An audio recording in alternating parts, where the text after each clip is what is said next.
Blog Talk Radio.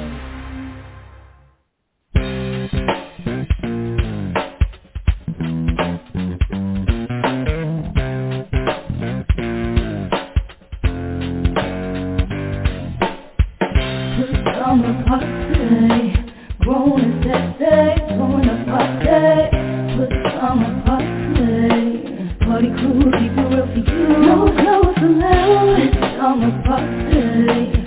Grown and sexy, throwing a party. Good summer party. Party crew, keep it real for you. No clothes allowed.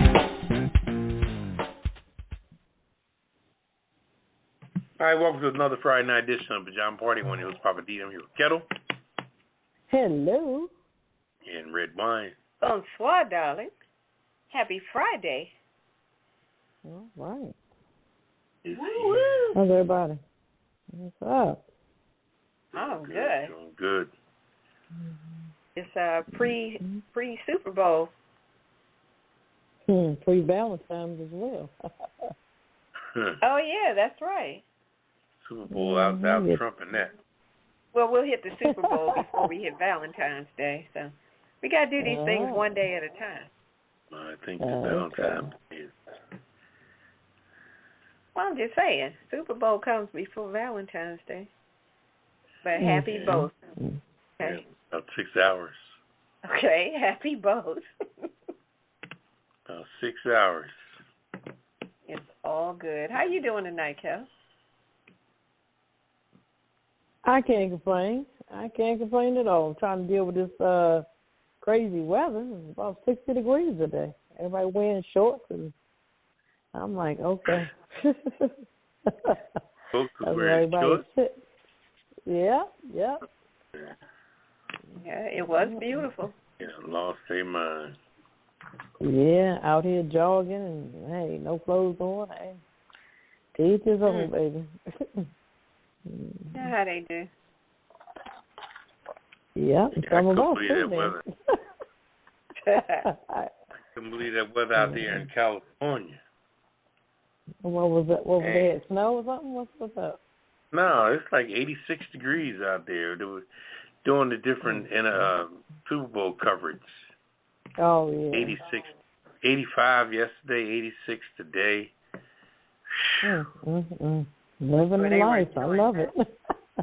Yeah. I love it. What does 85 and 86 degrees even feel like? Feels good. That's what it feels like. Feels like guess butter. What? That's what it is in Aruba.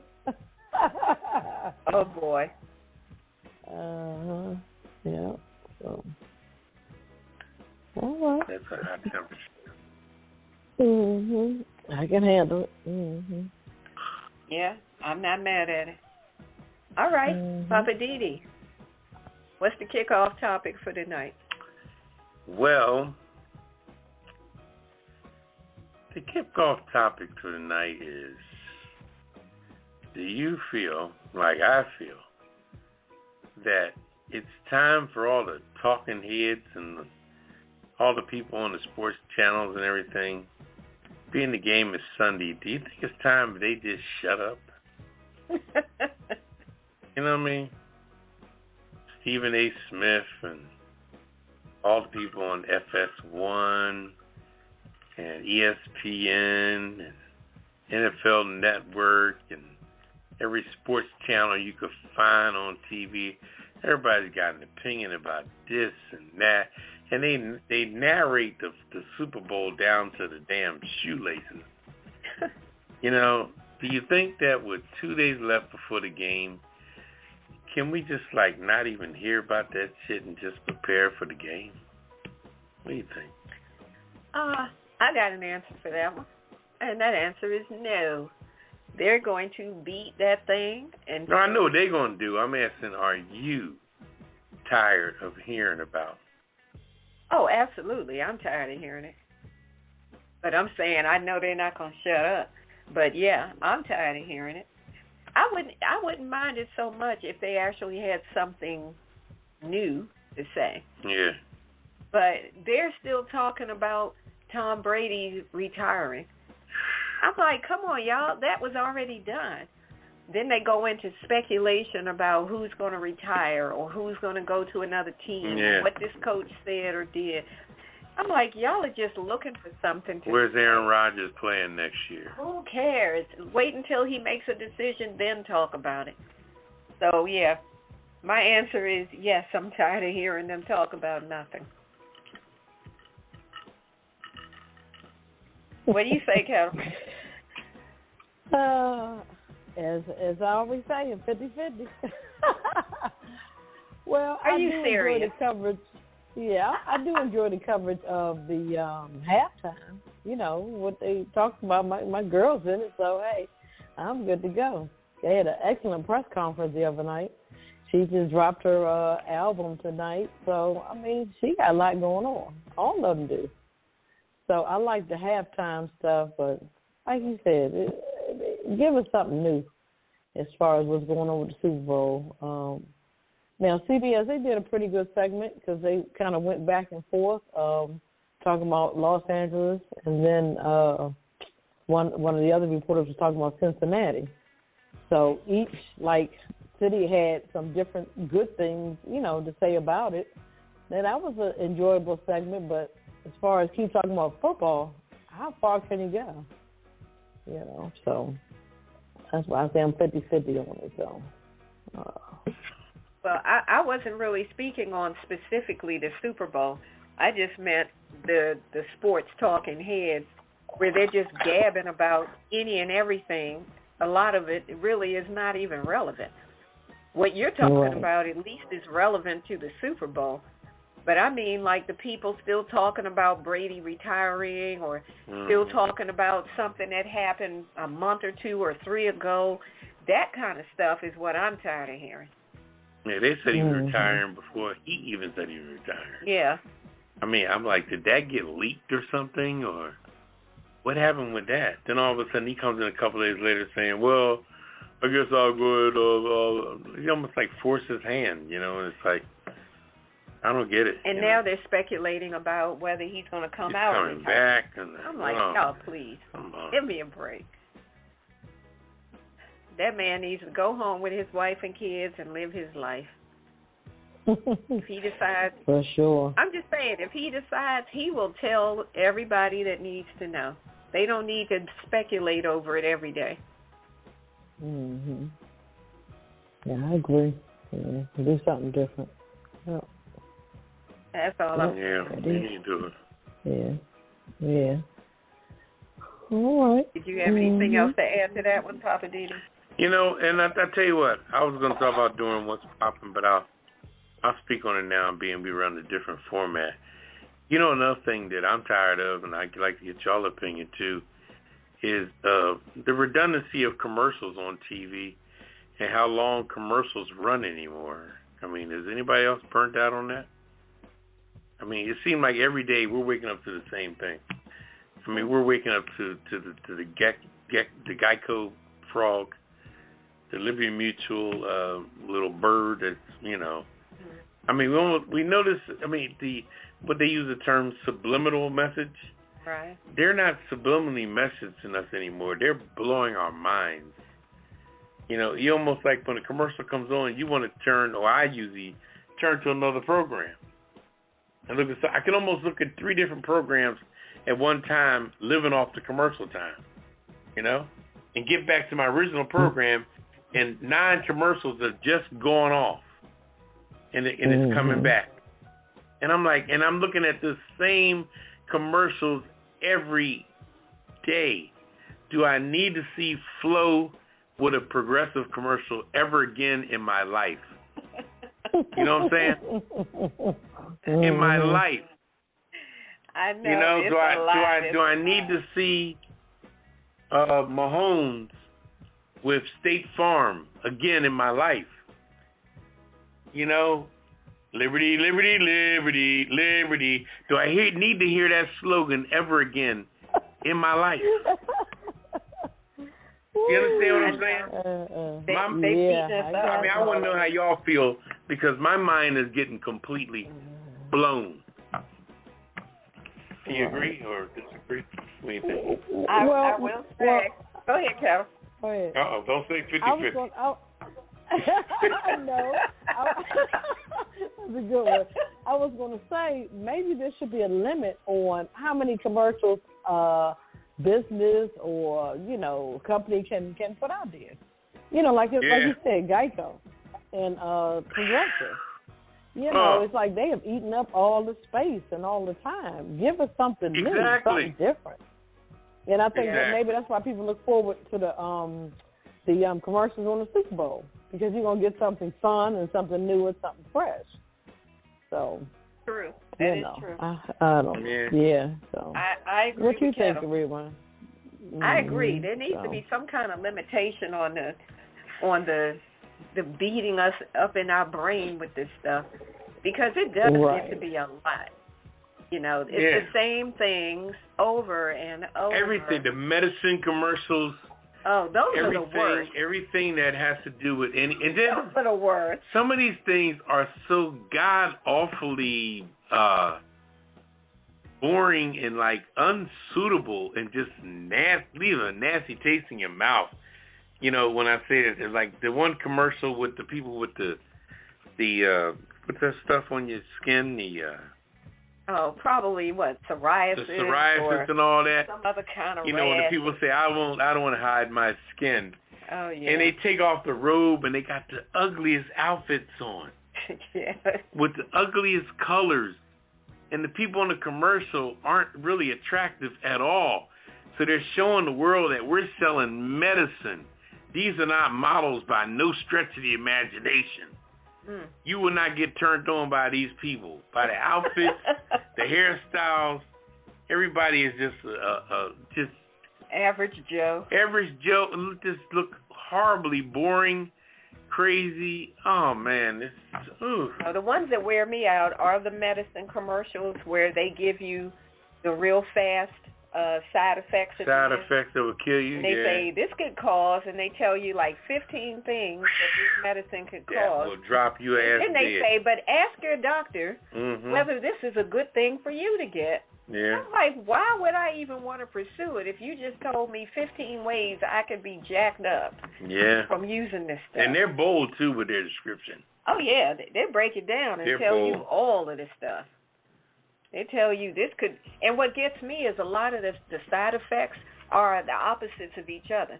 They say this could cause diarrhea, constipation, colon blockage, and I'm like, good Lord. Yeah. How's it going to do all of that? This is for people with type 2 diabetes. Don't take it if you have type 1 diabetes. Yeah, it just goes on and on. But yeah, you're right. I'm over it. I really wish that there was some way.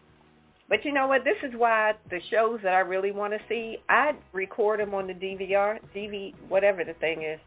And then when I watch it, I fast forward through those commercials because I really don't want to see it and I don't want to hear them. Yeah, I think it's really detrimental to our brain. I think they're really frying our brain to them. And that's the purpose of it, because I don't need those commercials anymore in my life because they give me brain damage. They really are. They're branding our brain with their commercials like the way they brand a cow. Yeah. They're putting that image seared in your brain because they want you, whenever you get into a car accident, you're supposed to remember that commercial. Or if you need insurance, you're supposed to remember that commercial without even thinking about it. And that's the whole point of them driving it into us. But anyway, we're going to move on. Yeah, let's move on. All right. Ketel, can you give us the breakdown? Sure, the rundown. I'm sorry. I said the breakdown. Give us the rundown. Not can you problem. break it down? Give us a breakdown of the rundown. All right. Okay. All right. We're going to start with our segment In Focus, our new segment. We just started last week. So in Focus, we're going to talk about Republicans, media, and misinformation. Also Canada's trucker protests and school bomb threats. Unfortunate. Our cocktail of the week, I got a good one tonight. What's poppin' with Poppa DD? Of course, we have to lighten it up with our weird news. California man arrested while driving around with alligator. Also, Florida man steals car, train sends it crashing into house. And Ohio man upset over Canada's mask mandate. Okay, I'm just saying with Redwine. stop acting like you want to shut Joe Rogan up. Okay. Living with a City with Poppa DD, my Hollywood wrap-up. I got quite a bit tonight. The Kiss It list and the last word. So sit back, relax, and we're going to come back with In Focus.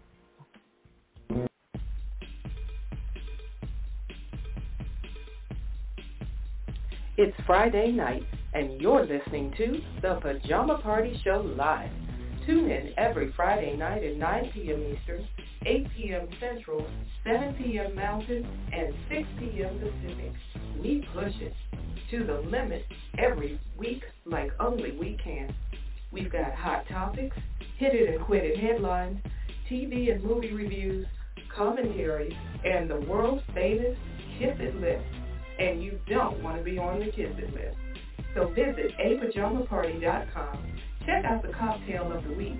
Get your glass and get your laugh on with the Pajama Party Crew, doing what we do right here with you.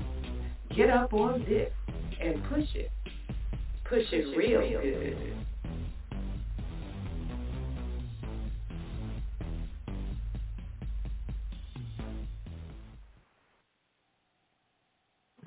All right, welcome back to Pajama Party. One host, Poppa DD. I'm here with Ketel. Hello. And Redwine. Bonsoir, darling. Bonsoir. Well, I'm going to jump right into In Focus, and I want to talk about Republicans, media, and misinformation. There's been a lot of crazy stuff, of course, that goes on, but this one really stood out to me. Now, check this one out. Following a Fox News fueled lie of epic proportions that included misinformation about the Biden information distributing crack pipes in the name of racial equity, some Republicans jumped right on the story, which, typically that's what they do. They get a hold of something, and they don't care whether it's factual, whatever. They get a hold of it, and if it's going to make the Biden administration or any other Democrat look in a bad light, they just jump right on it without fact checking. So as I said, instead of fact checking, they just spread the story, which was completely false. I mean, to me, common sense should have told you. If you see a headline that says the Biden administration is distributing crack pipes, shouldn't common sense tell you something's not right with that? Why would people be so quick to say, oh, my gosh, let me go and share this story. Let me pass this around. I can't believe they're doing that. Well, if you couldn't believe it, it's because your brain was trying to tell you this is not making sense. There's a reason why your first instinct was, I can't believe this. But these people just ran on with the story. And even after the White House had to issue a statement on Wednesday and say this story is inaccurate, unfactual, et cetera, and that we are not distributing crack pipes, the Fox News Network kept running the story. Now, they were already told this is not factual, but instead of them saying, all right, pull that one, don't run that anymore, they keep running it and kept adding bull crap to it. And then, of course, the story actually got started from some Washington paper, which I'm not even familiar with, the Washington Free Beacon. It's some little conservative news outlet. They grabbed a story it came from a news release from the Health and Human Services, which is in charge of this program that is definitely not distributing crack pipes. What they're doing is they had they called it a smoking kit supply kit, something along that line. But what was in the kit was not a crack pipe. It was things like alcohol swabs, chapstick, things like this, because what they were saying is that they're trying to prevent the spread of things like herpes and HIV from people who are drug users who share drug paraphernalia. So they were saying they had a grant of, I think it was like $30 million that they were going to make these little kits available in these programs across the communities to assist with people who needed to have these things for hygienic purposes. There were no crack pipes ever involved, ever included, but this paper, the Washington Beacon, they ran a story, and the headline, I'm trying to find it, I made a note of it.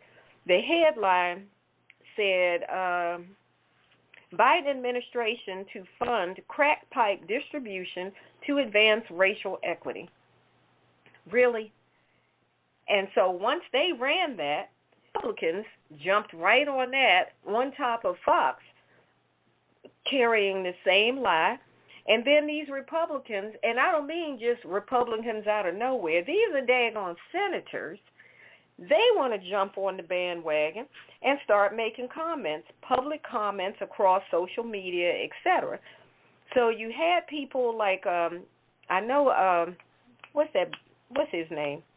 Tom Cotton. He was one of them from Arizona. That's the Republican from Arizona. He said, last week, Biden talked about being tough on crime, but this week, Biden administration announced funds for crack pipe distribution to advance racial equity. So he picked that up right out of what that Beacon paper said. And again, never bothered to look and find out, is this really for real? He just ran with it because it makes the Biden administration look bad. Then you have there's a black Republican who I'm not even familiar with. He had a statement about it. Errol Weber, I don't know if y'all are familiar with him. He's a Republican congressional candidate. He put out a statement and said, Joe Biden is handing out crack pipes to help racial equity during Black History Month. And he says, no, I'm not joking. No, I'm not lying. This is what Joe Biden thinks of our community. Then you got that dingbat Senator Marco Rubio, your boy from Florida. He put out something and said the Biden administration is going to be sending crack pipes and meth pipes targeting minority communities. I know it sounds insane. I know it sounds too crazy to be true. But that's what he went and put out on Twitter. Well, if you thought it sounded too good to be true, why didn't your dumb ass go check before you go and put that information out? But this is the kind of stupidity that goes on. And like I said, Fox Network, instead of them going and checking the facts, check with, what's her name, the press secretary with the red hair for the Biden administration, Jen, what's her name, Jen Psaki, is that it? The press secretary, her. Instead of checking with her or check with Health and Human Services, who's in charge of the program, they just run with it. They don't even care about get the facts, ask a question. They saw something negative on Biden administration and just took off running like a road runner. And then Fox News Network, then they start adding more crap to the story. They're going to then add more to the news story talking about, the Biden administration is making sure that the LGBTQ and minority communities will be first in line when it comes to getting high. How are you? It just blows my mind. I'm not surprised by it because this is what they do, but it just blows my mind that they continue. People like these senators who should know better. I expect this from Fox News, but these daggone senators should be ashamed of themselves. They want to censor. I'm just saying, senators have been sanctioned or whatever they call it for lesser infractions. They need to start sanctioning these senators for deliberately spreading misinformation. Because this, to me, shouldn't even be about a party thing. It shouldn't matter whether it's a Republican saying something negative about a Democrat. It's the mere fact that you are spreading misinformation to people who look up to you and trust you. Their constituents trust them and believe the stuff that they say.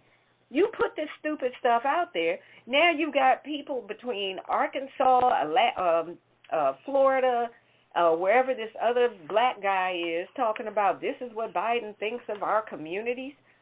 I'm like, brother, why didn't you bother to check? Why didn't any of you check? It irks me that this kind of dumb stuff continues to just perpetuate itself over and over simply because people would rather spread a lie than bother to look and find out what is the truth. How much effort does it take to find out the truth? That's why. That's too much effort. It's too easy. To tell a lie is easier. Once you tell a lie, but they're worse than gossipers. You know how gossipers, all they want is something juicy. They don't care about checking is it true or not. They'll be like, girl, did you hear? Did you hear? Did you hear? All they want to do is be the one to spread the news. It doesn't matter if they don't know if it's for real or not. These senators should be ashamed of themselves. And Fox News media, well, that's a whole nother issue. I don't know. What you say about that, Papa? You know, we just living in a time where I think that some people, I won't say the race, they feel like their only job is to keep the oppression going, you know? Mm. So they use the tactic of, they wanted to blow over the next day if they say something or do something wrong. Mm-hmm. But anything they could do for people of color, they'll put it out there so hard and wrong and try to grab our attention. And it grabs our attention. So the next couple of days, we're thinking that Marjorie Greene is just crazy, crazy, crazy, you know, and we'll leave her alone. But if she acted sane for a minute, you would see that it's a lot easier for her to go sane as opposed to continue to be insane, you know? Yeah. See, this thing got caught yet. Mm-hmm. She ain't out there enough for people to see the real side and what she really likes to do. She takes the back door approach. You're never going to see her walk in the front door of any establishment. And if somebody come in that they don't deem that's possible to, you know, maintain her secrecy wherever she is, she'll dodge out the back door. Because she ain't trying to be seen doing nothing crazy because she knows she's on notice with everything, you know. So it's just, you know, it's a sad time. It is sad. It's a sad time. I mean, with everything, you know. There's a guy in New Jersey today that just who was found guilty of terrorizing an airplane. He was on his way to Florida, you know, and he could possibly get 20 years next month for his actions, for terrorizing the plane. He had vodka bottles coming out of his pocket when they finally got him apprehended. He was trying to go inside the cockpit. Oh, God. You know, he slapped the flight attendant and everything until some guys on there, plus a airline detective was able to take him down. But it's just, you know, you ride a plane and you got your bags packed, some of them in the plane, some above your head, and all of a sudden a brawl breaks out where the people, now this guy was bona fidely drunk, but when people start to brawl about masks and everything, and they forget that they're on an airplane up in the damn sky. That's what's crazy is when you are so, if I was the judge in this case, I would say, did you forget that your ass was flying? Yeah, like 30,000 feet up in the air. 30,000 feet in the air. And you up there beating up the flight attendant and trying to work your way into the cockpit. Are you fucking serious? I would have gave him at least 5 years. His sentencing is April the 28th. And he was, you know,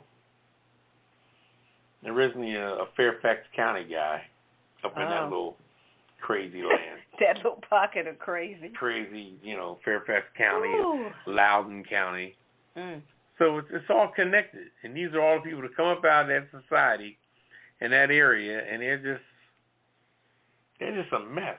I just have such a problem with these people who are paid ridiculous amounts of money to represent their constituents from different states, and they act like silly school children. You know, the bickering, the name-calling. I saw something this week where an older, I forgot the woman's name. She's like the head or the chair of the Congressional Black Caucus. She and a few other people were about to ride that train that goes under for the Congress people to go from building to building or something. They were getting on the train. This is in D.C.? In D.C. They were getting on. It's that little train, like a little tram thing that runs under between the congressional buildings, the House office buildings or something. Oh, I never knew that. Yeah, well, they were about to get on the thing, and this white senator or congressperson, whatever he is, he didn't have his mask on. So she said, "Excuse me, could you put your mask on, please?" And he turned around and told her, and pointed his finger in her back and told her, just get on the train.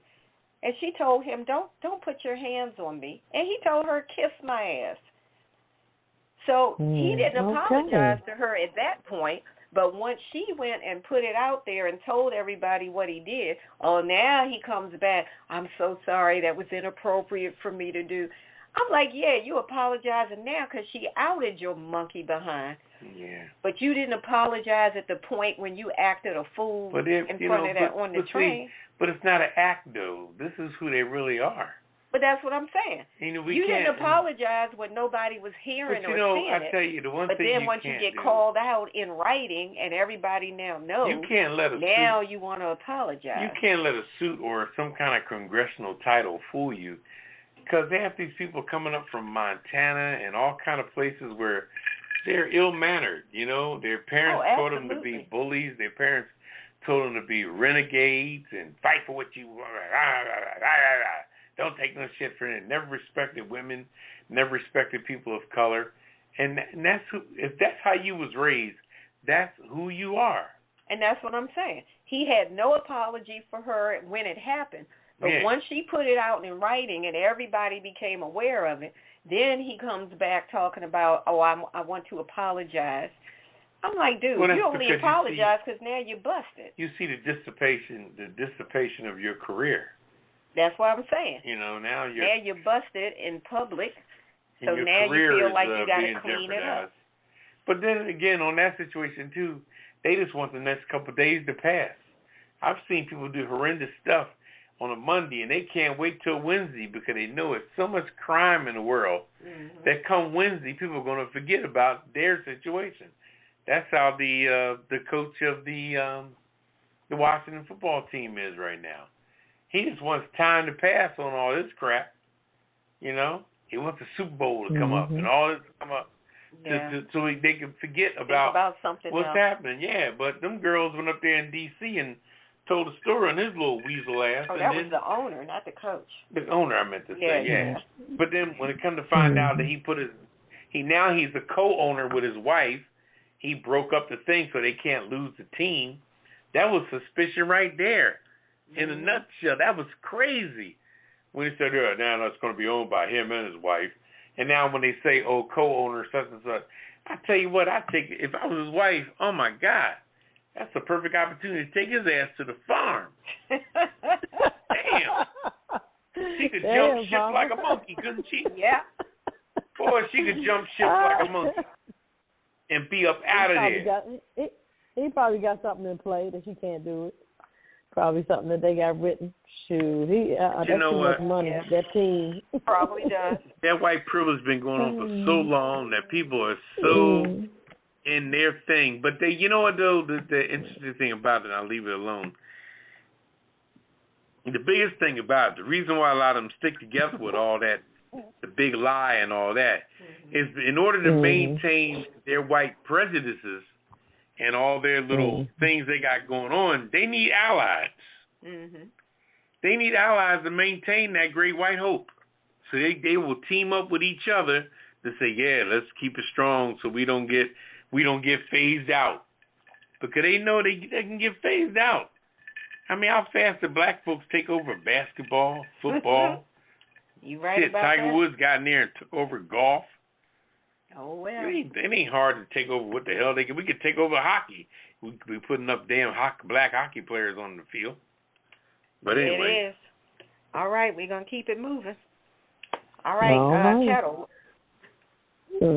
Kick it over. I just want to say one little note on that. That's probably why Tom Brady left. He said, I'm not getting in the middle of that shit. Could be. In New England. They had a lot of shit going on, too. He sure did. You could tell with his... Yeah, I'm sorry. Yeah. Go ahead. You could tell by his family that he is not built like that. No. He is not built with that Belichick mess and all that old... because after a while... And look at Belichick. He's so overdone in football. Come on, man. I would tell Belichick, you need to take them big, overdrawn sweatshirts you wear and get your ass up. This is not your...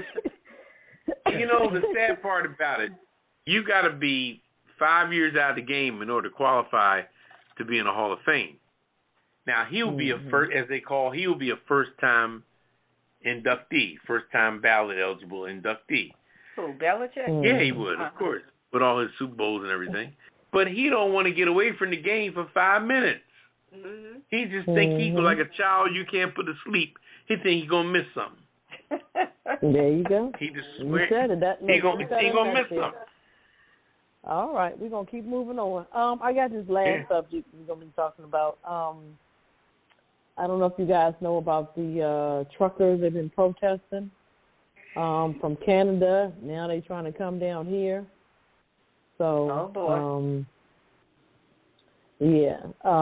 Well, the protest, if you guys don't know, the protest was ignited by truckers who oppose the nation's new rule that requires them to be fully vaccinated when crossing the Canada-U.S. border or face 2 weeks of quarantine. So their quote-unquote freedom convoy has since drawn others who are resisting the COVID-19 preventive measures, including mask mandates, lockdowns, restrictions on gatherings, and stuff like that. So they started this convoy, and it seemed like it has kind of snowballed. So also the Canadian judge issued an injunction that will allow police to end the ongoing blockage at the busiest international crossings in North America. They have disrupted the supply chain and triggered a state of emergency in the country's most populous province. So y'all need to keep it moving. The injunction was granted to the Canadian city of Windsor and Automotive Parts Manufacturers Association to help clear protesters off the Ambassador Bridge. So y'all niggas on the daggone bridge. The blockade at the Ambassador Bridge between Detroit and Windsor, Ontario, prevented traffic from entering Canada, while some U.S. bound traffic was still moving. Public Safety Minister Marco Mendicio calling the bridge one of the most important border crossings in the world. It carries 25% of all trade between Canada and the U.S. That's a lot. Right, yeah, that is a lot.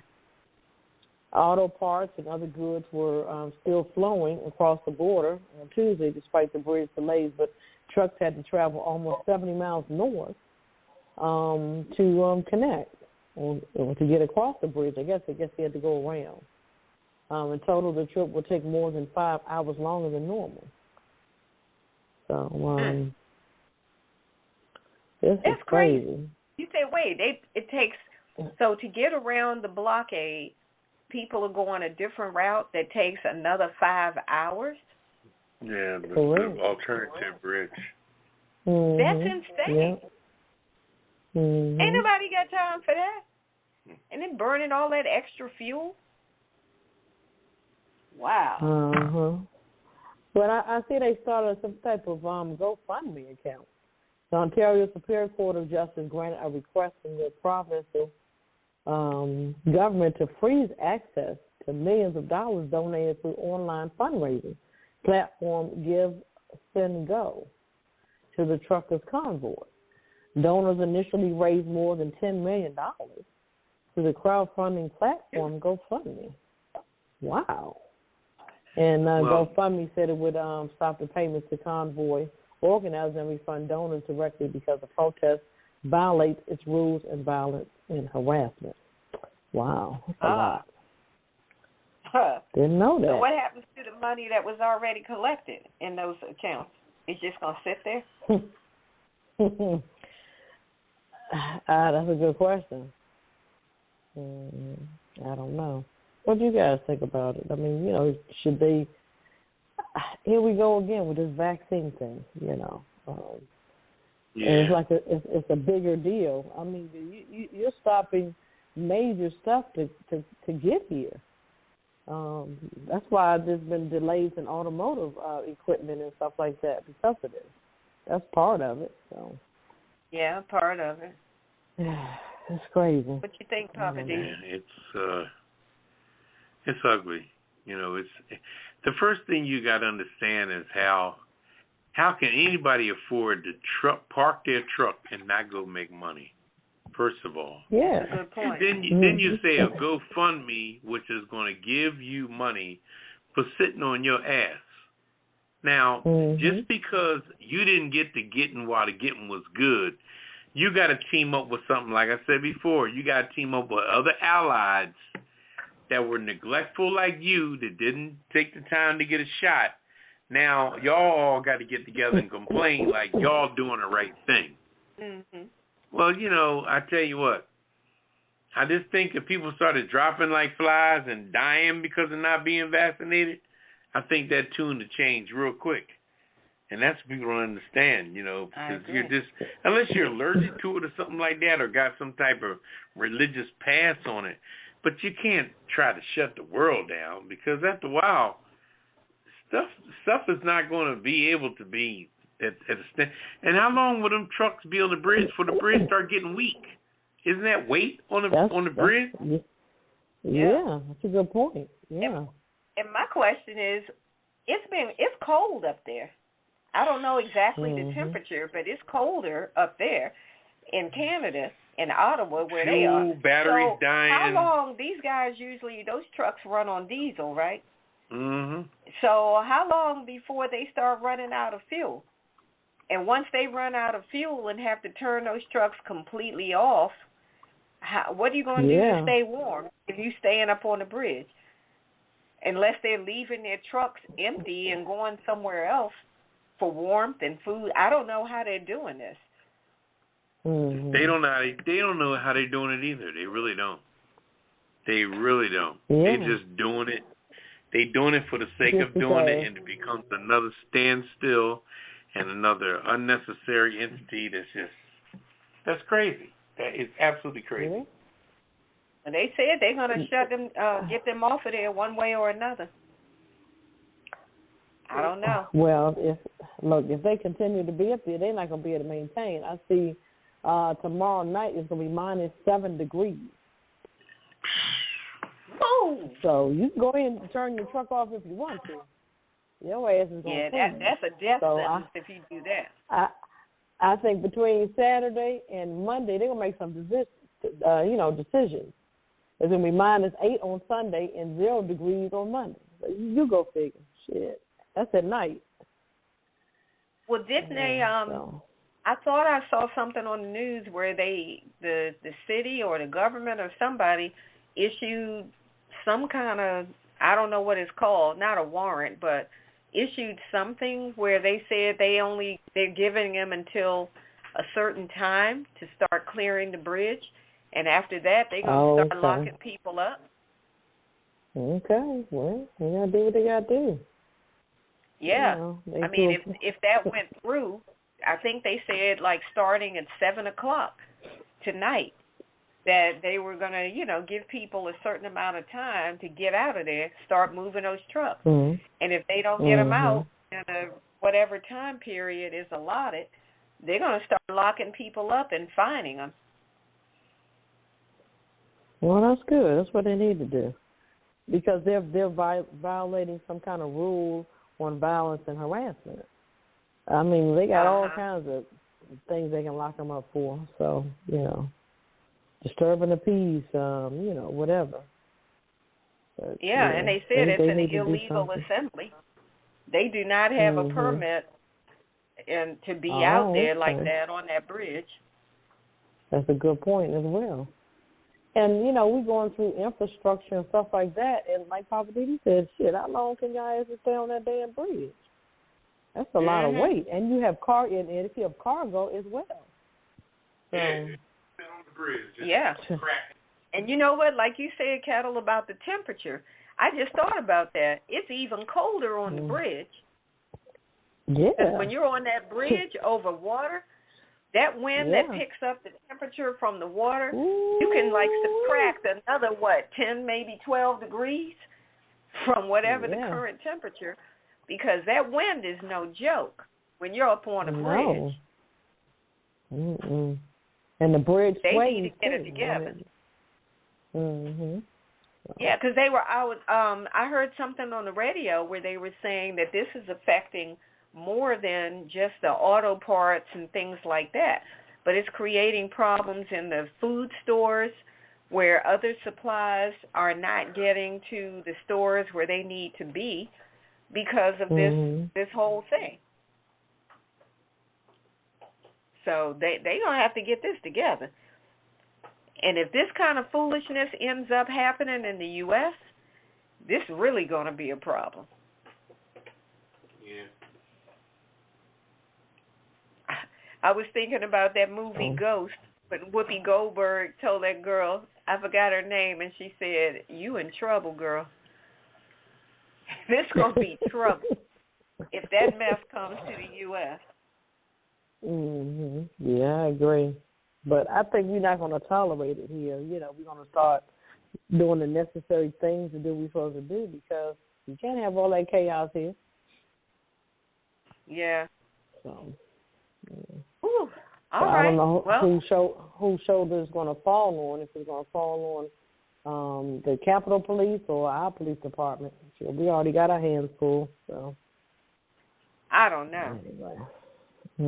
Somebody better shut this mess down. And I know one thing, if they tell those people you have until a certain time to clear this bridge, they're not going to be making idle threats. Those folk better get on out of there.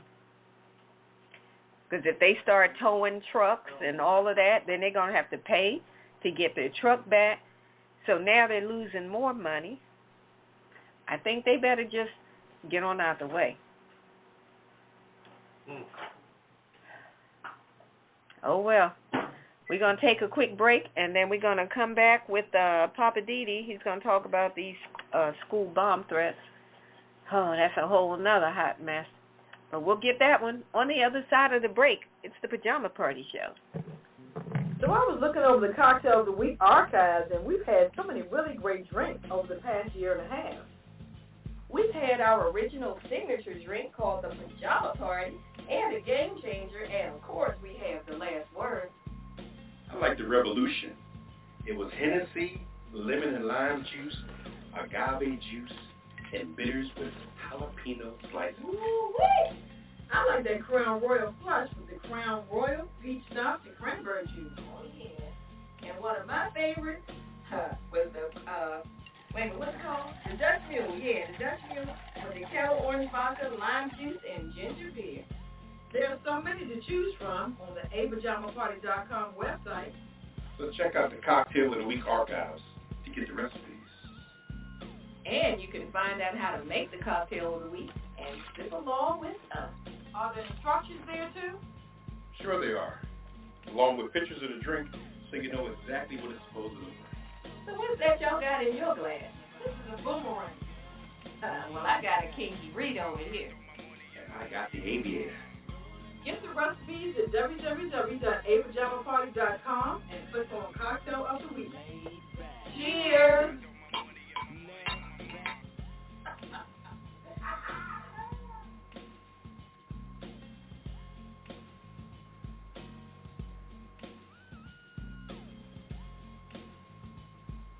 All right, welcome back to Pajama Party. When he was Poppa DD, I'm here with Ketel. Hello. And Redwine. Bonsoir, darling. All right, we're going to go right to Poppa DD. His in focus, step away from the drink. His in focus topic is on school bomb threats. It's all on you, Poppa DD. What's going on with these school bomb threats? I'll tell you what. Today they had a threat at my alma mater in D.C. I graduated from a school called Coolidge, and Coolidge had a bomb threat today, but just making jokes, but, you know, this is really despicable, and it's getting to the point where people just get on the phone and having these different conversations and with HBCUs and everything else like that, and it seems to all be focused on people of color and whatever it takes to rattle, you know, the community, you know. And the one thing I don't understand about, you know, and I'll call them crazy white folks, is that, it's only 6 degrees of separation in the world, And you got people that's married to white people and people that's doing all kinds of stuff that involves another race of people. So what makes you think that when you're doing something that you think you're doing exclusively to black people, that you're doing something exclusively to black people? You're not at all. There's so many people affected by all these children and everything else, and you making these little phone calls. What I'm trying to understand is that where's the technology? How come we can't catch and trap these people making these calls? Because where are you making them from? A burner phone? Or it must be the burner phone or some type of pay phone or something, because everything else is connected. So where's the technology? I think the FBI or any other Homeland Security, as soon as that first happens, they need to kind of like find out where it came from and start tracking that down, locking in on that, and if you can't lock in, invent something that can lock in. Because, these criminals are not smart, They got more harassment and more overdrawn crap and just annoying. There's a difference between being annoying and being intelligent. Every day is a different school. All right, we went in there to check it out. How many man hours have we got to do to, realize that we wasting time and money with these threats every day? With different schools and taking the kids out and lining them up. And then the kids in 3rd, 4th grade, 5th, 6th grade, they're looking with all kind of amazement saying, wow, what's going on? There's a bomb in there? And this is supposed to be their sanctuary. This is their time, Yeah, it's ridiculous. Just like Gladys Knight said back in that song, The Way We Were. As bad as we think that these times are, these are going to become the good old days of our children. So you're destroying their good old days. They don't know it's their good old days yet, but you're destroying their good old days because you're trying to get back at the adult black folks, but you taking out on the children. That I don't understand. That just goes to show you some of these criminal minds ain't really criminal minds. They're ignorant minds, because all this is going to backfire on you, because always remember, like I said, 6 degrees of separation. You don't know who is related to who. Mm-hmm. So, and they charged a little 16-year-old boy from D.C. with some kind of terroristic threats connected and multiple threats from Windsor. A Section 16-year-old boy was arrested. And people, they're taking this stuff as a joke. Because they're not taking it serious. They're not, it's just a mess. I mean, we can go on and on with this, but it's and it starts at home with these parents. And I tell you, lately in the news with Montgomery County and Loudoun County, Montgomery County is in Maryland, and Loudoun County and Fairfax County, these damn parents are crazy. Their views and their opinions are just a mess. And it's got to trickle down to the children. And the children don't know what side to be on, because their little white daughters may have a little best friend, little black girl, And mama's in the house saying the N-word 20 times a night. Looking at Fox TV and listening to Joe Rogan and listening to Donald Trump. And the little kid is saying, damn. The little kid is like 12 years old, losing their mind. Because their mother done lost her mind. Like the woman that said, if you make my child wear a mask, I'll bring my guns and my ammunition. Damn, lady. What the hell got you so pissed off? And where the hell is the father? Where's the man in your life? You're talking about black women being single parents and all that shit. Where's your man? Where's the person who should have put a muzzle on top of your goddamn mouth for saying that stupid shit in the audience? Every time the white women get up there on that microphone in them little meetings, ain't no man nowhere around. But the black woman ain't got no man. Oh, they got a single parent. Well, where the fuck is your man? Who's there to muzzle your ass? Or your mate, or whatever your situation may be. Ain't nobody there to muzzle you. But you ain't speaking on that. But as soon as black women go out there and say something, oh, see out there that child, see a single parent, they need it. Well, y'all need as well. Shit, we all need. That's what makes us the fuck equal. Because ain't nobody better than nobody else. Anyway. I saw something that there was a bomb threat in a high school down in Orlando area. It was either yesterday or today as well. So apparently it's not just in the D.C., Maryland, Virginia area. This phenomenon, I'll call it, of bomb threats in schools seems to be like the copycats are picking it up, and now it's just spreading like wildfire. I don't understand, like, what are they trying to accomplish? Yeah, especially that's a good question. If it's just an idle threat, is it like when people do, what is that called, when people do the thing where they call the police and say there's something going on at somebody's house, and swatting, that's it. A ransom? I don't know if it's the fascination of swatting, when you call the police and say there's a, this and that going on at such and such an address, and then it's like all these cops or SWAT team, all these people show up, kick the doors in and whatnot, and the people may be just sitting in the house eating popcorn, watching a movie. They don't know, they don't understand what the heck is going on, only to find out somebody else called this event in and said, all this crazy stuff was happening at their house. But, I think that the people who call these things in are somewhere nearby so they can watch it and laugh at it when they see all these, emergency responders show up. So I don't know if these bomb threat calls are people who just want to watch to see how many cops are going to show up. Are the dogs going to be there, the bomb-sniffing dogs, and, all of that stuff. I don't know. It's not like they're asking for anything. That's what baffles me. Ransom anything. What is the reason why you're doing it?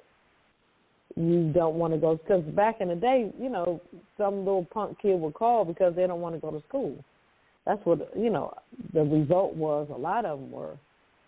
Right.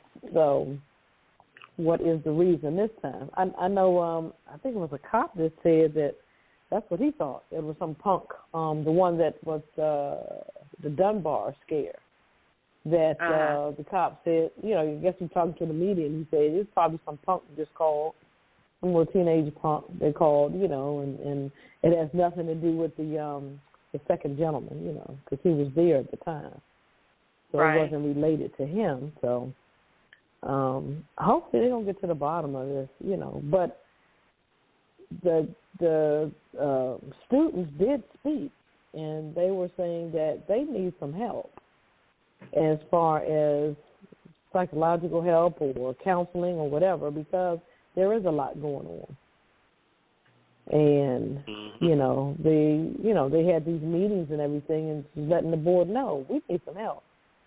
Some counselors, you say you bring in counselors a couple of days after things happen, but I think they need help a longer period of time, So I think they need to pay attention, because students usually don't say too much. They just go along with the program, but they calling out for help, so hopefully they're going to get some help in these schools for these kids. Yeah. Well, if I were a parent with kids in school, I think I would be demanding that my children will be going back to virtual learning, because I would not be comfortable as a parent sending my children to school with all of these crazy bomb threats going on. Because every time this happens, then the parents instinctively want to immediately go to the school and collect their children. And usually that's not something you can do, because the school is trying to make sure that they have accounted for everybody, and they take the kids either to an off-site location where you can pick your kids up from there. It is a whole major production when stuff like this happens. So as a parent, I would be like, you know what? I need to have virtual access for learning for my child or children, because my babies are not going to be sitting up in that building in case the next time the person is for real. Because you just never know. All of these so far have been just threats. But you don't know, when is it going to be a real one? Because some of these people have made threats and said, we're going to blow up the school, and then we're going to come and shoot up the school. So I'm just saying, my kids wouldn't be up there. They would be at home, online, trying to get their schoolwork done. Period. Right. Yeah, it's. I think a lot more people are homeschooling their kids because they just don't know what happens day to day. You know, it's just crazy. You know, so I guess they feel like that's the best way to protect their child, to keep them home and homeschool. Yeah. So, between the threats and the fights over masking and vaccinations and all, I feel like, you know what? Y'all are just going to be home, log into your school, submit your homework and your projects and all that. Do it online. That's all I'm saying. Well, you know, all that's easier said than done, you know. Because a lot of these parents ain't in a position to do that. A lot of these parents work for a living. No, I'm just saying they need to have the option available. For those who want to be able to have their kids be back online again, doing virtual learning, the schools need to make it available. That's all I'm suggesting. But if the child is going to work online from where? From home? Yeah. Well, that's what I just said. If the parent got to go to work, then what the hell, the child going to be there by herself? If the parent is demanding it, then it's the parent that needs to make the arrangements that it requires. Okay. Put your mindset back into. No, I'm saying if the parent, having a child. If I as a parent am making that request, then it's not on the school to make sure that my child is not unattended. I got to take care of that. That's what I just said. Right, and I said as a parent, then I need to make sure that I got that covered.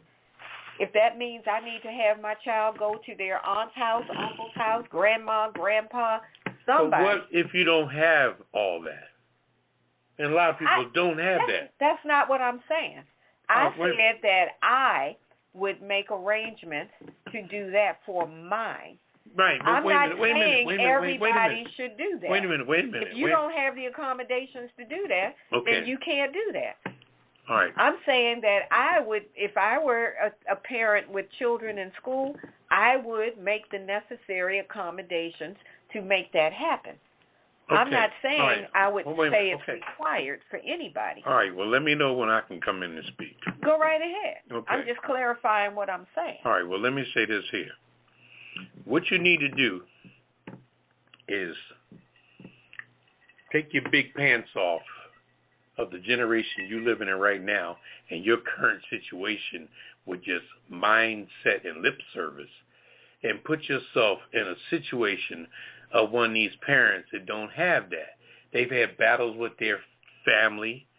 They ain't getting along with their sister or brother or even their mother and father. It's them and their child against the world and their job and their particular survival at that time. And that's all they got. And that school is what they need for that 8 hours a day. I mean, they could break away when the school say we need you down there. They could leave a job. But in most cases, the job ain't bending, and the parents ain't got the availability, so they don't have that lucrativeness that you're thinking about. I mean, in a perfect world, what you're saying could work, but some people just think they don't have that. Some of them live in a one-bedroom apartment. Some of them live in efficiency. They don't have that. So what do you do with them people? You can't think that everybody got the convenience of the no and the how. When they don't, they need that school to be a part of their support system so they can go get their 40 hours. But if the school is messing up, then their 40-hour breakaway is getting disrupted. Okay, And that's what's happened now, is getting disrupted. But what I said is that would be my choice. Again, let me clarify. You know, we're going around in circles. No, let me clarify. No, we're going around I am not saying that this is what all parents should do. You're speaking from the point of view is that, well, what if they can't handle it? What if they got... I'm not speaking on the point of view. I'm speaking on the reality of the parent that doesn't have. And I'm saying, you're making what parent are you speaking from? I'm saying that would be my choice. My choice. I'm only speaking as one parent.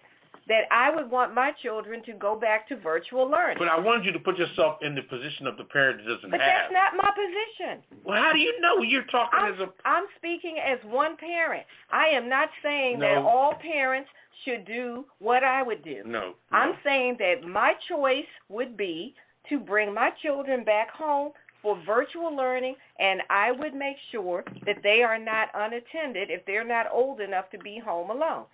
That would be my choice. My choice, singular. I am not speaking for anybody else's situation. If somebody else doesn't have a situation where they can accommodate what I would choose for my children, then that would be for them to say, okay, well, I can't do that. Y'all going to have to go to school. That's the one I'm asking you. Then they would have to go back to the school. Well, why do you keep putting this imaginary person that you're speaking as a talk show host?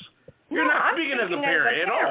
No, you're not. Because you're not. That's not your situation. If I had a child in school, my choice would be. So that's the point of view. And if a bullfrog had wings, he wouldn't bust his ass. So when you keep saying if, you're right. Nothing. We're just going in circles now. That's right. I'm only speaking from one person's perspective. I think we got a caller. Let's try to take this call and see what they have to say. Okay. Are you picking that up? I can. All right, caller. Okay. All right, we're gonna bring you in, caller. What you got to say, caller? Welcome to the Pajama Party tonight. It's a very good topic. The gentleman made some very strong points. At the same time, the parents have to go to the PTA meetings. The parents have to be more involved.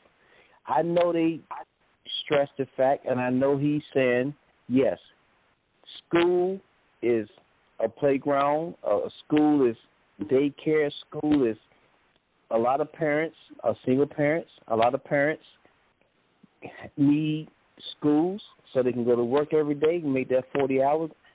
Yes, a lot of parents live in a one-bedroom or efficiency. A lot of parents don't have what they need because they're single parents, but at the same time, they have to go to the PTA meetings. They have to be more involved in what's going on in the schools. They have to be more involved, and they have to hold hands in the neighborhoods because guess what? The same children that go to school together are the same children that live in the same neighborhood, the same children that live next door to each other, end up growing up shooting each other, killing each other. And the bullies, the bullies, and all the children. But then the parents want to turn their heads and look the other way until their child gets in trouble. Then they say, oh, my child didn't do this, my child didn't do that. We have to stand together. PTA meetings, getting more involved in the neighborhoods, going out, reaching out to each other. Guess what? When my child do something, I need to be accountable for that. We do not want to hold our children accountable for nothing because we all think our children are good children. We all think our children are gold. But when something happens, then our mouth is wide open on the news. My child did this. It starts with going to the PTA meetings. It starts with being and more involved in the neighborhood. That's a good point. We used to be tattletales. We used to tell on each other. Why we don't do that now? We look the other way. Why?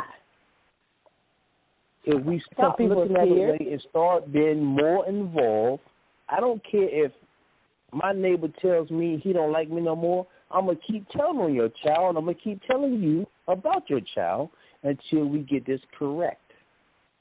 Right. Okay. That's what makes the neighborhoods grow. Yeah, that's what makes the neighborhoods grow. That's what makes us be more as one. We have spread apart now. We don't tell. We don't even fix a plate for when somebody's about to get kicked out of the apartment. We waiting to see when they get out. We waiting to see when they get kicked out so we can go get what they got instead of having them stay there because we don't know the next people moving in beside us how bad they're going to be. They can be worse than our old neighbors.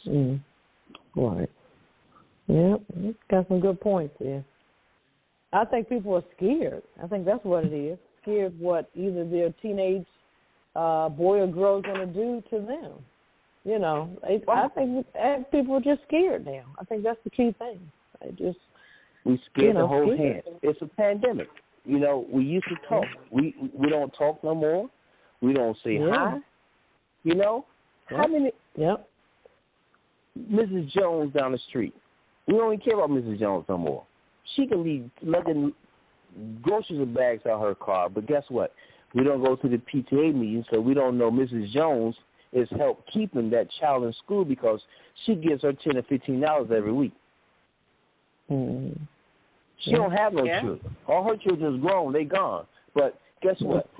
Her son is a lawyer living in a big town or living in a big house, but she don't want to leave her neighborhood because she cares about that neighborhood. But we don't want to give Mrs. Jones no respect because guess what? We don't know Mrs. Jones give $15 to the school board every week, and she don't want nobody to know. But at the same time, she wants that young couple down the street to respect her. Yeah. Yeah. You got some good points, caller. Yeah. Thanks for calling in. Appreciate that. Yeah. You got some good points. Thank y'all for allowing me to be in. All right, y'all caller. have a good night, and thank y'all so much. You're welcome. All right. All right. Thank you so much. Yeah, he had some good points there. I mean, PTA. That was a good one. So, yeah. But that's let me reiterate on that move because that's only if we talk in our own neighborhoods with our own people. But if you are a suburbanite in Northern Virginia, I think the caller need to look at TV and look at Fairfax County and look at Loudoun County and they little PTA meetings because they crazy as hell over there. And a lot of them parents are politically motivated. They're politically motivated, and they ain't got the white people and the black people in that same block. They're not even not talking. They're Democrat and Republican, so they're at war. Trump made that perfectly clear that you're going to send money to the RNC, okay, every month to my little fund up in Mar-a-Lago. I'm going to open up your envelope with your little $100 contribution a month, and you're going to be a stone cold Republican because 2024, I'm getting back in that Oval Office. And he got them white folks believing that. And that's how they're going in strong, and that's what they want. They ain't saying going to get it because don't nobody know what 2024 going to bring because you know what? Tomorrow's not promising. That's why them white folks is crazy as hell. Because we don't know how we're going to wake up. I just wanted to jump in and say that I did find it interesting that in Loudoun County, now that you bring that up, Loudoun County, have you noticed that those school board meetings, the speakers are now in a bulletproof behind casing. like a bulletproof casing. Plexiglass. That's how crazy thing it got. With the microphone. That's how bad it's got. So the lady a couple weeks ago said, if y'all make my child wear a mask, I will bring my guns and my ammunition. Sure did. And she's up there now. And now when she's they about to go speak to court, go to from jail. from those microphones, they are encased. Like I think it's on 3 sides so you can walk into it. It's crazy. But they've got like some kind of plexiglass. I'm assuming it's bulletproof. I don't know. But why don't that's she how keep her bad damn it's child home then? Why does she keep talking all that crazy shit? Just keep that and because you know they're crazy. I'm trying to tell you. But you know what, Ketel? People over there can do that. Them white folks living in them $500,000, $600,000 houses got that kind of convenience. But they want to act like they normal. They want to come to the school like they so normal and their little Mercedes-Benz station wagon. And like I said, we can go on that all night. Oh, yeah. Anyway, all right. Let's lighten it up. Let's lighten it up. I think we're going to lighten it up with a cocktail. Let's go to the cocktail. Yes, indeed. Wait, this is going to put you on fire here. This is called the Habanero Blood Orange Margarita. When you're looking for a spicy margarita that's a little different than normal, the habanero blood orange margarita recipe is one you'll want to try. It offers a fascinating taste experience with special homemade ingredients and is easy to mix up. Okay? So we're going to make the blood orange habanero puree. You need 2 pints of blood orange juice and 1 whole habanero pepper. Wow. Okay. We're going to put those ingredients together in a medium saucepan. Combine the blood orange juice and habanero pepper. Bring to a boil. Stir frequently. Reduce to medium-high heat until thickened into a syrup, and then remove the pepper, allow to cool, and then bottle. That's your habanero puree. So for the margarita, you need 1.5 teaspoons of negro sauce. Optional, that's the rim of the glass. 1/4 ounces of freshly squeezed lime juice with 1 lime wedge as well. 1.5 ounces of tequila, or 2 ounces if you prefer. I prefer 2 ounces of tequila. Also 1.5 ounces of sour mix. 1 ounce of blood orange habanero puree, like I told you, is the mix. And the lime wedge for garnish. So we're going to mix those ingredients together and strain into the glass. And put your lime wedge to garnish and enjoy.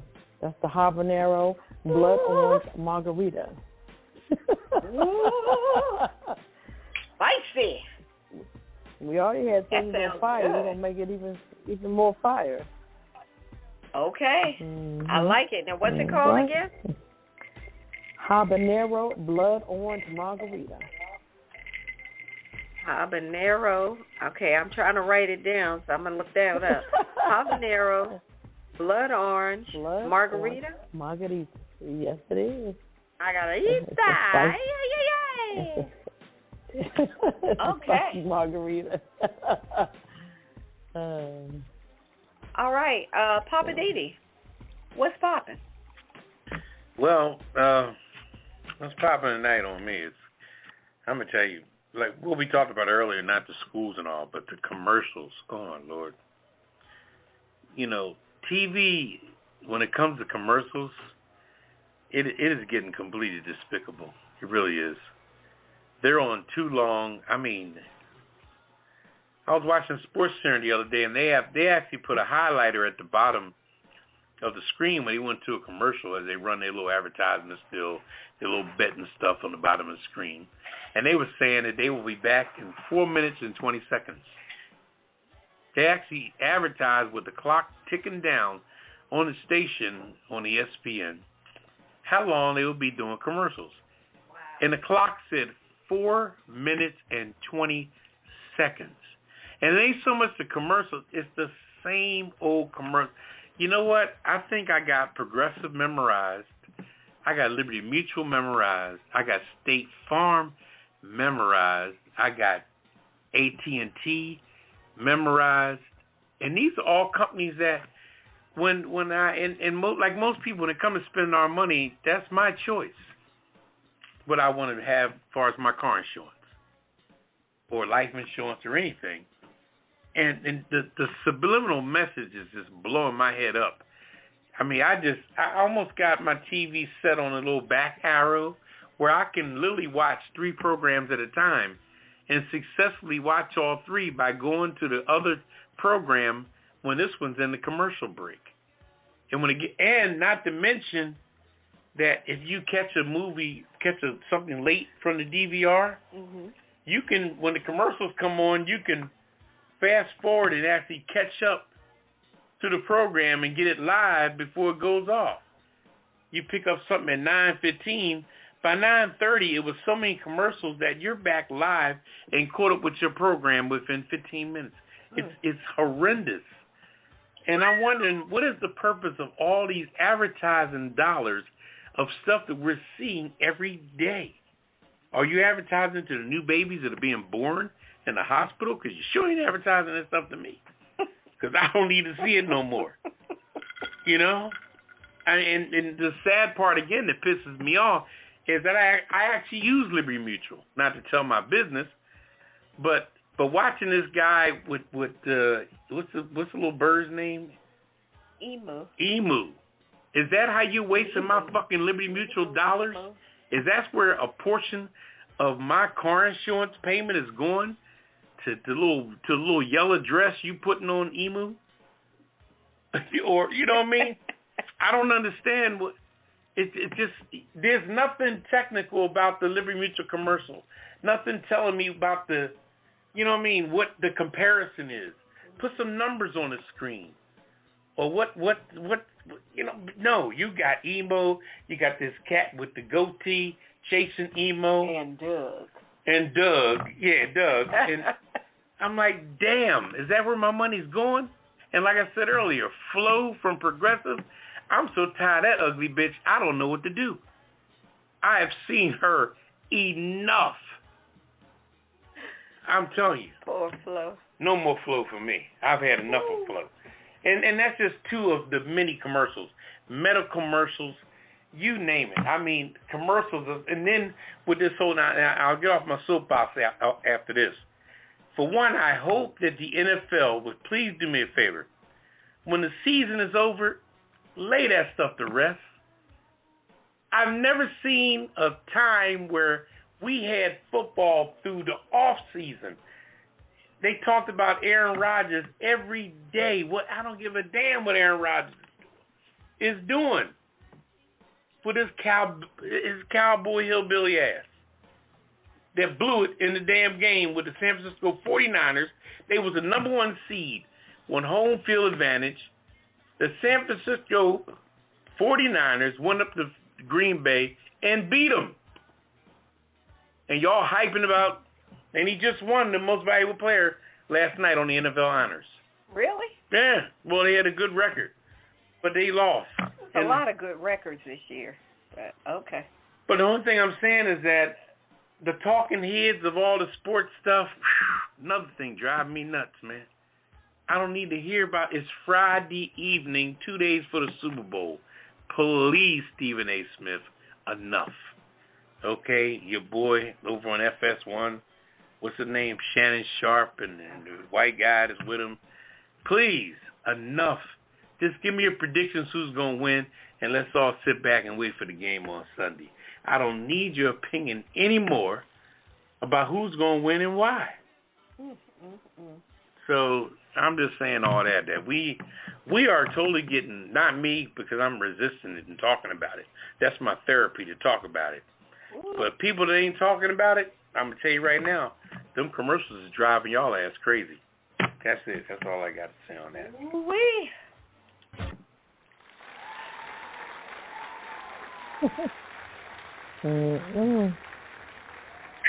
Poppa DD is tired of the damn commercials.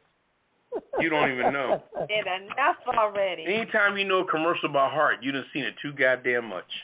I know that's right. And it ain't even worth all that. Okay. All right. Anyway. We're going to lighten it up. Lighten it up. Lighten it up. Okay. I'm going to go first. I got some weird news for you. I got a California man arrested while driving around with an alligator.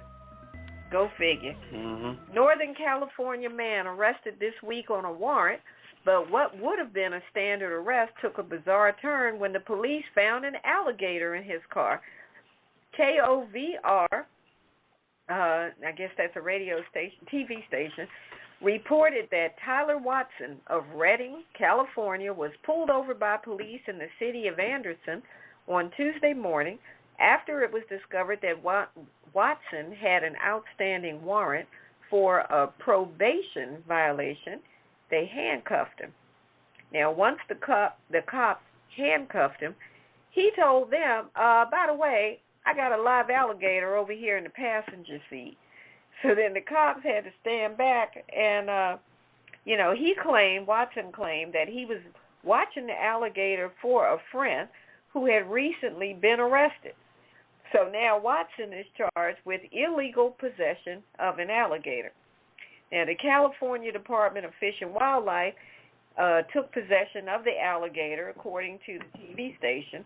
And not only are the two previous guardians of the alligator now behind bars, but the animal, the alligator, is banned as a pet in the state of California.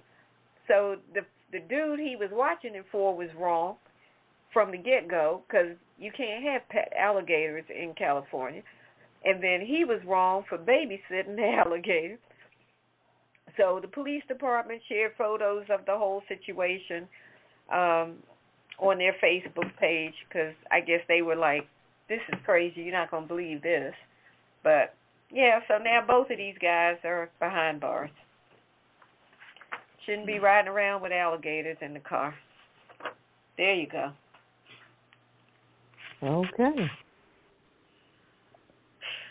I tell you. Right. Riding around with an alligator in the passenger seat.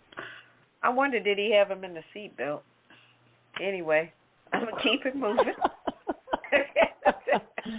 What you got, Poppa DD? I got here this weird news. A Florida man steals a car.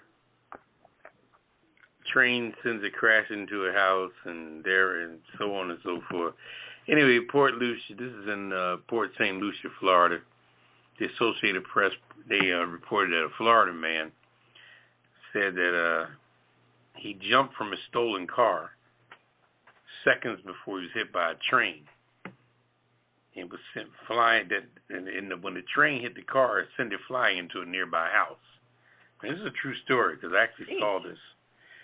The sleeping residents were unharmed, and the man was later arrested, authorities said. But it gets deeper than this. This is the man's story that the whole stolen car situation. Police said that the man claimed he stole the car in a good faith effort. Okay?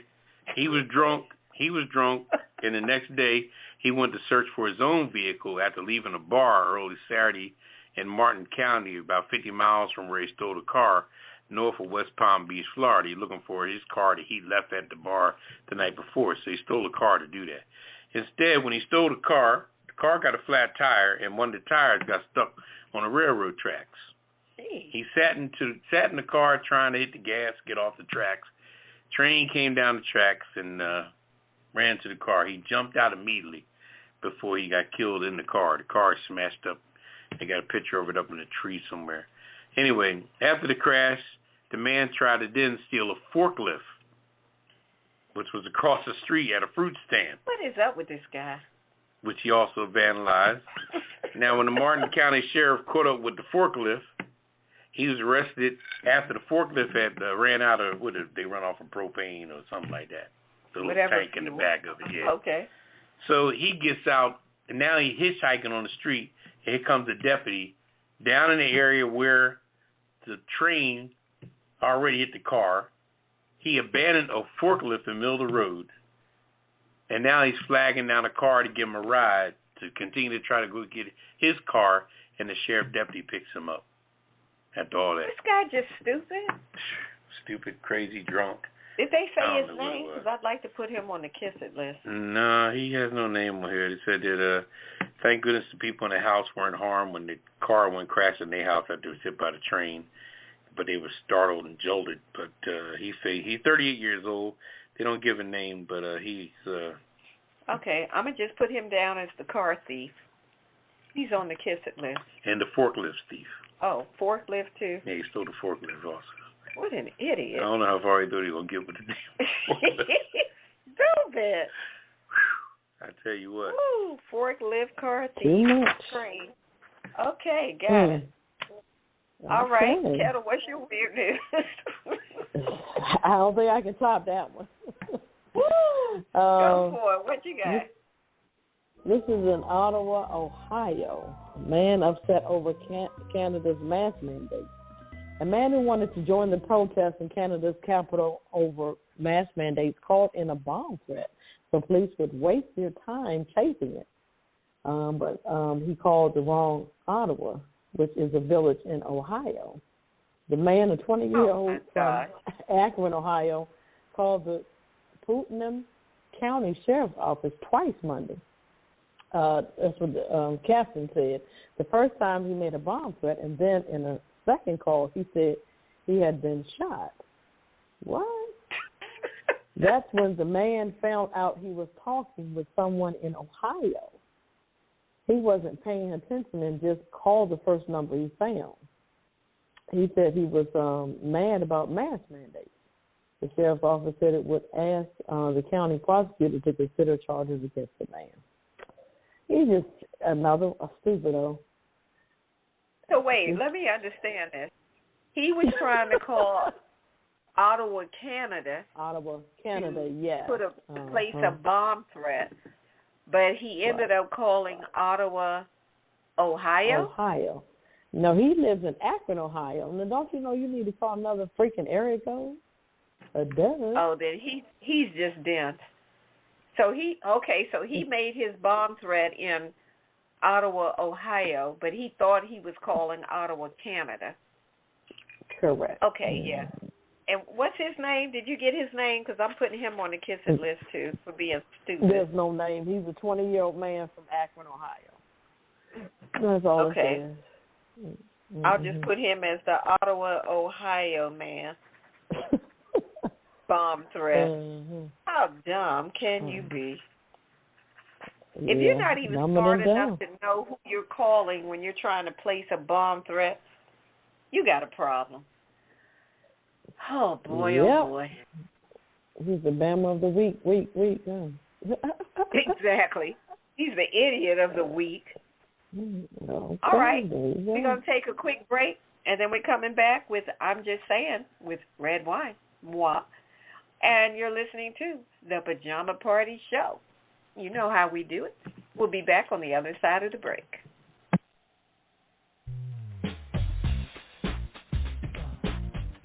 Looking for a new cocktail to serve at your next dinner party?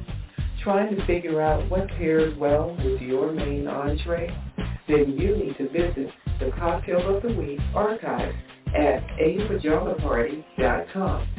We've got a list of all the cocktails we've featured on previous Pajama Party shows with recipes and pictures of the drinks.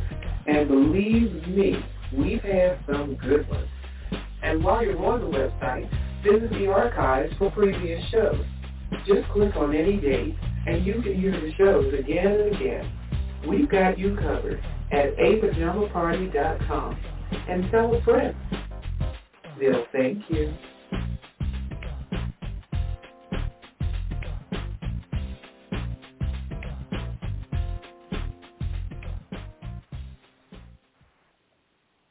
All right, welcome back to Pajama Party. One host, Poppa DD. I'm here with Ketel.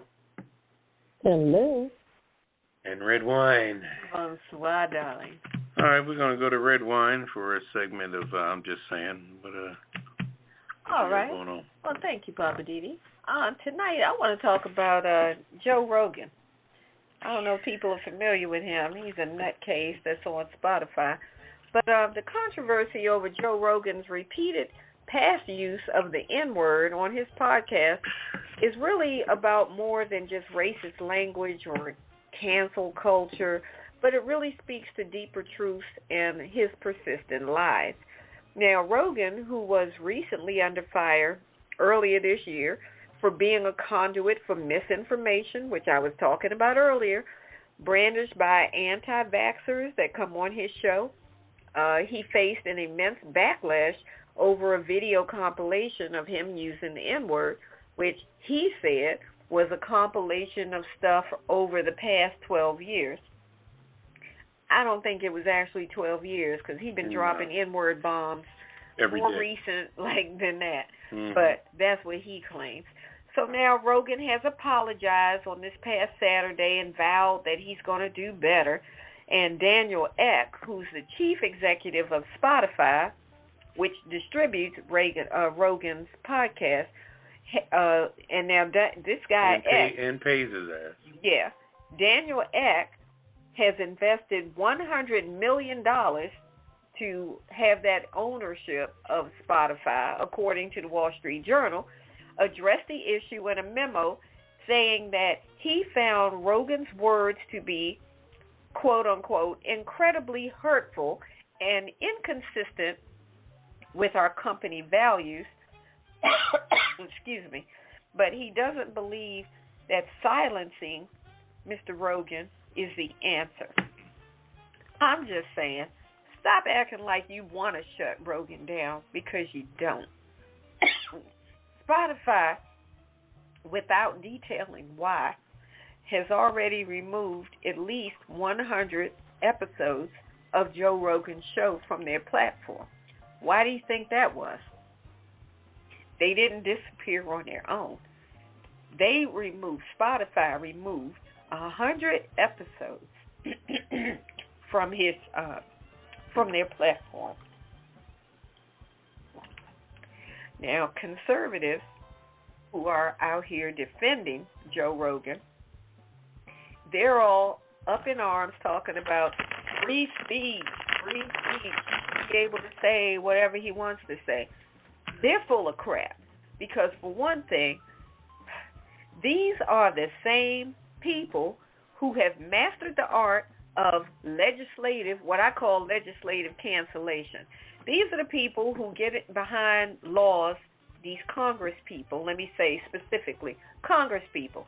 They pass laws that threaten to fire teachers that teach about black history, which they try to say is critical race theory. That's some bull crap. It's not critical race theory. It's black history, which is actually American history. But these are the people that try to get these teachers fired when they teach this kind of stuff because they're afraid it's going to make the white students and the white parents uncomfortable. I'm just saying, stop acting like you want to shut Joe Rogan up because you don't. This man's conspiracy theories, his cultural intolerance and blatant racism attracts millions of avid listeners and corporate sponsors that are hungry to advertise all the crap that they want to sell to Joe Rogan's followers. And it doesn't matter how rude he is, how crude he is, how misogynistic he is, how untruthful he is. All of that doesn't seem to matter because the advertisers keep advertising and the listeners keep listening. And as a result, quite a few artists have withdrawn their music from Spotify's platform. People like, and I know there's been more than this, but India Arie, Joni Mitchell, and Neil Young, and there's been others. They said, if you're going to let this man stay on your platform, I don't want to be on it. Now, once Joe Rogan started apologizing for his past behavior, guess who piped in and had something to say? 45 Trump. He comes up on a platform, podium, I don't know who he was talking to, but he gets up on the podium and starts saying, oh, and Joe Rogan needs to stop apologizing to the woke mob. I don't know who came up with this term, woke mob, but that's what Trump says. Stop apologizing to the woke mob. It sounds to me like Trump has already co-signed Joe Rogan's behavior. So you can see that the problem with Joe Rogan, I keep saying Reagan, Joe Rogan goes much deeper than Joe Rogan. This whole situation is a virus. People like Trump, people like, what's his name in Florida, Ted Cruz. It's all these senators that jump on this bandwagon and try to act like, oh, I'm not like that, but you co-sign this kind of bull crap. People like Joe Rogan. Y'all get behind this man and co-sign this kind of foolishness. Him getting on the air encouraging young people not to be vaccinated and downplaying the whole thing with the climate and having people come on his show who say negative things about climate change and all. Y'all get behind this man like it's nothing. So this is Redwine, and I'm just saying these people need to stop acting like they don't want to shut Joe Rogan down acting like they do want to shut him down because they don't. They're making money. He's making money for him, and they don't mind the stuff he says. Everybody's making money going to the bank, cashing checks, so stop faking. Y'all know you like all this crazy stuff. People are just as racist and all of the other stuff like him. Birds of a feather flock together. That's what my mama taught me. All right, I'm done. Everybody. I'm just saying, I'm so tired of the bull crap. Let's go straight to the bank. All right, Poppa DD singing. Go straight to the bank. straight to the bank. That's right. Everybody's getting paid. They cash it. They're saying, oh, he said such horrible things. Oh, my gosh, I don't listen to him. Oh, he's terrible. But y'all are right behind him, pumping him up, and these advertisers are pumping him up. You're full of crap. Anyway, all right, now I'm done again. Okay. you want a soapbox? What the hell? I'm stepping down off my soapbox. The ushers are giving me the signal to step away. I'm stepping away. Step away. Okay. All right. Living for the city. Poppa DD, what's happening in the city? Man, I tell you what. Woo. Joe Rogan. Been knowing Joe Rogan for a long time. Friend of yours? Nah, but he had a show back in the day where people used to eat them bugs and stuff. Remember, what was it called? The Incredible something? You remember this show, is that Ketel? him? Ketel? Remember that show where people came on there and they was eating bugs and tarantulas and all that? That's him. Sure. I didn't realize that was the same. It was called The Incredible whatever it was. I forgot what it was called, but yeah, I know what you're talking anyway, about. His show got canceled. He was broke for a while. On my job, I used to watch young white boys. I worked the midnight shift. So that's when if you keep your mouth shut and keep your ears open, you can see your white coworkers do a lot of shit. And I've seen most of my coworkers on the job. 2-3 o'clock in the morning, they had their cell phones propped up. And Joe Rogan and a few other little clan leaders was just speaking in their headphones all night long. Now, that goes back a ways. That goes back to maybe 2009, 12, 13 years ago. So Joe Rogan has built himself up, and then he got a job with Spotify, making big money. But he only went to Spotify because the other boy is on Sirius, where he wouldn't stand a snowball chance up against, which is the one Howard Stern? Howard Stern, exactly. Yeah. So Joe Rogan had to go somewhere where he can have his own little platform.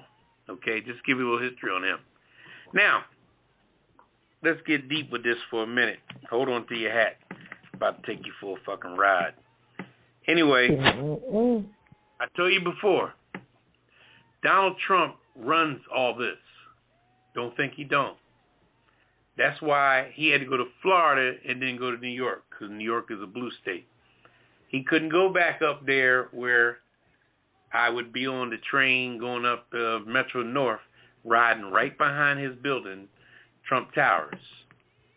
If you get the Metro North train going out to, West New York out there, different places like White Plains and all that stuff, you'll get on the Metro North train out of Penn Station. You'll go right by Donald Trump's old building, Trump Towers. But Trump showed his ass so much in the White House that when he left the White House, he couldn't go back in New York no more. He had to take his ass to Florida, where most of your degenerates end up. What's the boy that shot Trayvon Martin, Zimmerman, all them jokers, all of them. Most of your degenerates end up here. Now I'm gonna make this quick here because we ain't got a lot of time. Now, what I'm saying is that Trump got 75 million people that voted for him in the last election. Now, if they all gave him $1 a month, it'd be $75 million a month. But they give him like $100 a month. Okay? So as long as they keep supplying him money and they keep patting his pocket and believing in him, he's got to keep throwing out different excerpts. You cannot collect money from people and don't be some kind of voice. That's why Trump all the time throws out his little voice. We need to run. It's always contradictive shit because he wants to make the ignorant white people happy and get a rise out of black people. That's why I tell black people, stop getting a rise. And that's why he says that Joe Rogan's talking to the woke people, because that was a term amongst black people, stay woke. Mm-hmm. So Trump flipped it and said, stop apologizing to the woke black people, because he know that the woke people, like your boy in the morning, Joe Madison, and all that, they paying attention. And that's Donald. The woke mob. He called them the mob. Yeah, the woke But they're woke. mob. Woke meaning is Negroes paying attention. So Trump is saying for him to stop apologizing. But see, Trump his ass is in a sling now because Pence called him out and said, motherfucker, I ain't with you because in 2024, I'm running for president. Okay, and Mitch McConnell got behind him and said, you know what? Hey, I ain't going with Trump. Pence couldn't change it. So now Mitch McConnell and Pence is against Trump right now, and he done called them both out this week. Yeah. Pence is a punk ass. Traitor. Mitch McConnell, he blah, blah, blah. But he's trying to hold on to the other people. And it's so sad because you can't win because good will always overtake evil. You know what I'm saying? Always overtake evil. But like I said, I'm going to leave it alone because we'll see what happens. But don't worry about it. Like I said before, Trump's trying to run again in 2024, but he's waiting to see what's going to happen in November of this year with the midtown elections. That's why we got to get out there and vote for the 2022 midterm elections. Because that's going to be the springboard that Donald Trump is bouncing off of when he jumps his ass in that damn pool in 2024. Hello. So just be careful, watch yourself, and take a break, Ketel. You want to go wrap up, or what we gonna do? We can take a little break. 1 second. All right. Take a short little break. All right. We'll do that. And then we'll come back in Ketel and the Hollywood wrap-up on the Pajama Party Show. You're in tune to the late-night adult pajama party right here on Blog Talk Radio. This is a production of DC Homegrown Entertainment. To share your opinion with the Pajama Party Crew, call us on 914-803-4306 and press 1. If you'd rather just listen in, you can still call us and listen on your phone, or you can listen online by going to our website, www.apajamaparty.com, and clicking the Listen banner in the top right corner. So join the conversation and let us know what you think about tonight's topics or whatever is on your mind. Okay, who turned the lights off? Call us now, 914-803-4306. Now back to the crew and more of the Pajama Party. All right, welcome back to Pajama Party. One who's Poppa DD. I'm here with Ketel. Hello. And Redwine. Let's go. Bonjour. All right. Ready to go out there? Yep. Come on, Papa. Hollywood. Hollywood. Let's go to Hollywood. Ooh. What we got going on? All right. Got a lot going on. I haven't heard this name in a while. Leslie Odom Jr. He has an Irish style. The 40-year-old, he looks good to be 40. He played in Hamilton, remember? He recently chatted with People magazine about his love for all things fashion, while sharing his excitement about his latest partnership with J. Crew for the spring 2022 campaign. All right now. Okay. Yep. J. Crew's emphasis for the spring 2020 campaign is centered around the idea of using surroundings to guide fashion choices. As a native New Yorker, Odom Jr. not only seeks inspiration from the city streets, but from his friends and fellow artists as well. Right, kudos to him. Hey, that's get your money. Okay. I know that's right. Also, the new Snoop Doggy Dogg. Days before his halftime performance at the Super Bowl, Snoop Dogg and his so-called spiritual advisor are being sued in Los Angeles for allegedly sexual assault and battery of a woman who says she worked as an on-stage dancer for the rapper. Okay. The woman, we're going to call her Jane Doe, in the complaint alleges that after attending a Snoop Dogg club date in Anaheim in May 2013, and here you coming out now, the rapper's associate, Bishop Don Magic Swan, offered her a ride home, but that she was taken instead to his home. Okay, the woman says in the suit that she was left feeling humiliated, terrified, and panicked. Okay, all right, so we'll see how that goes. So they're both being sued for sexual assault and sexual battery under the Trafficking Victims Protection Act. Never heard of that one, but, you know, they have all kinds of sorts of charges. So we're going to see where that goes. 2013, here's 2022. Lady, get a grip. Okay. Also in Hollywood news, John Legend. He first teamed up with Headspace. It says, are you ready for John Legend to put you to sleep? He teamed up with Headspace. It's an app for practicing mindfulness in 2020.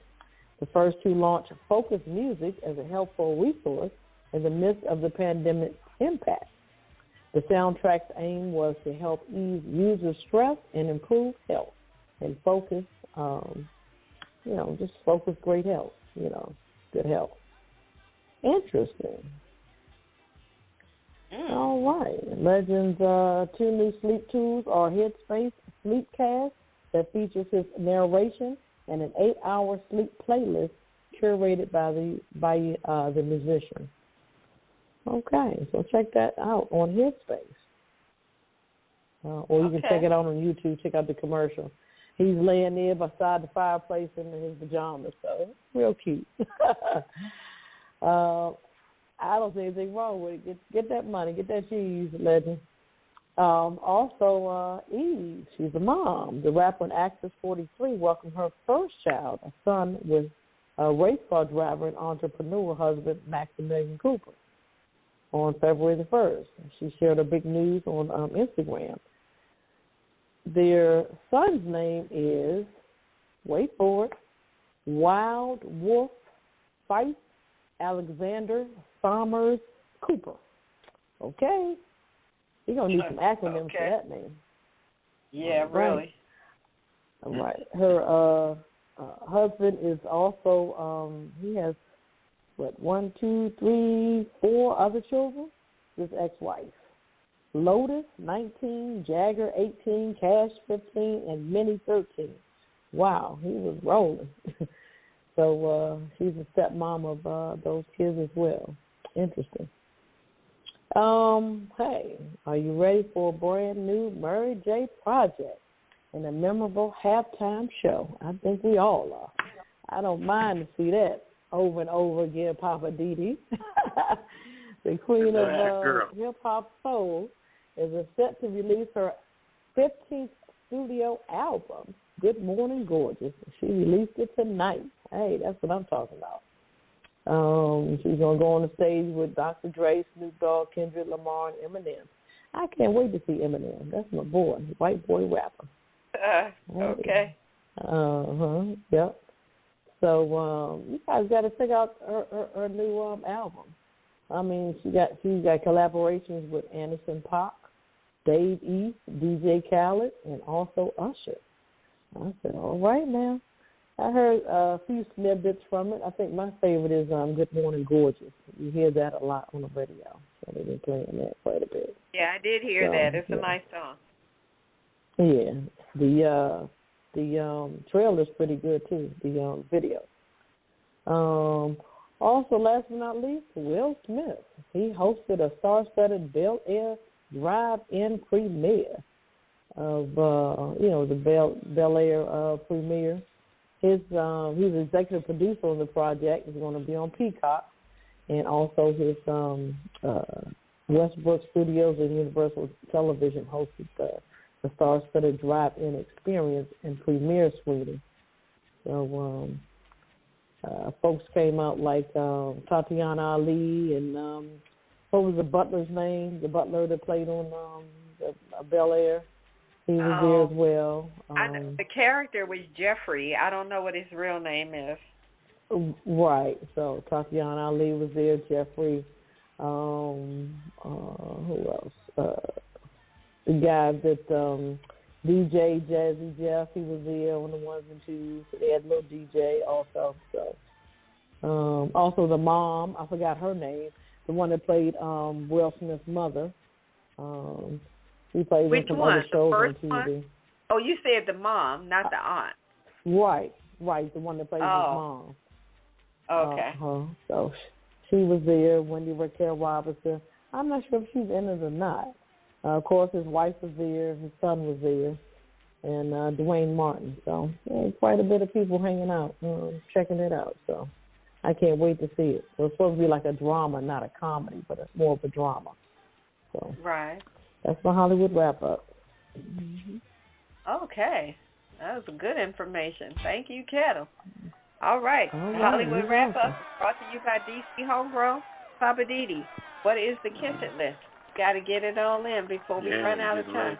Kiss It list is people to show their butt hiney over the last week or so. Let's start off with 45, your boy. Donald J.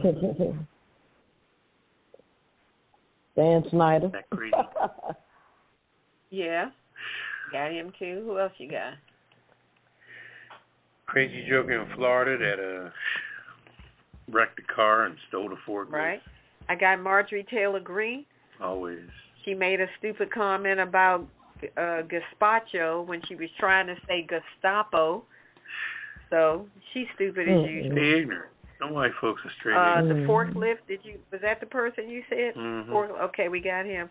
The Ottawa, Ohio man who tried to put a bomb threat in Ottawa, Canada, and he bomb threated Ottawa, Ohio. He's stupid. I've got Philly firefighters that were mocking an 8-year-old girl that died. The firehouse ended up being shut down over that. FedEx for a black driver who was shot at by a white father and son, and then when he reported it, they being FedEx, I don't know what they did, but basically they put him on unpaid leave. And he told them he was shot at on his route by these two white people.